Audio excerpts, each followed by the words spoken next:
Now, the last part, and which is the most undervalued part probably, are scholarships. And what I would like to say is that the scholarships are probably competitive, but they are definitely doable. You can get a scholarship if you make some effort. Now, a large number of scholarships are available for Indian students, but a lot of times people do not start on time for the application and it gets delayed. So, for example, I can tell you the story of a friend, a close friend, who was applying for Kindra fellowship, but he started very late.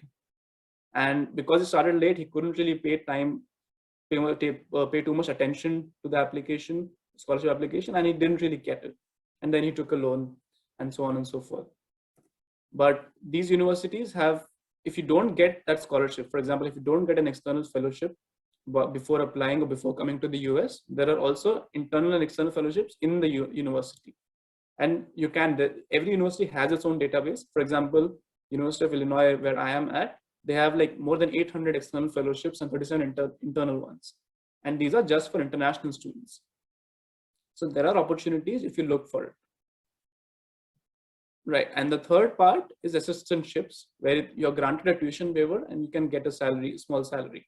Now, the friend I was talking about, he came to the US without funding, but he knew what should be done.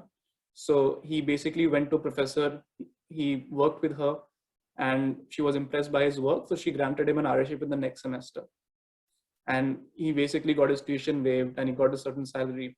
So he was able to get funding even after coming to the US. And I have seen several students also come without funding, get a graduate assistantship, get the tuition waived.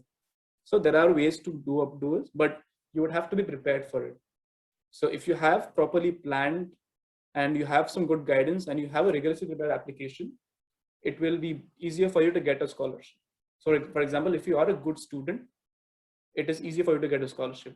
Now, if that depends again on the university you're applying to. For example, if you are applying to a moderately ranked university and where your application ends up being an exceptionally high, exceptionally good in that pool of students, then you have a better chance of getting a scholarship. And there are many other factors, but basically plan properly and rigorously prepare your applications.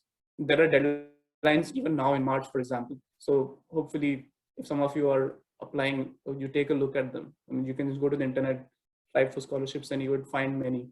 There are deadlines in starting from March till probably the next 4 or 5 months. So find the appropriate scholarship, take your time and apply for them. And it is possible to get a good scholarship.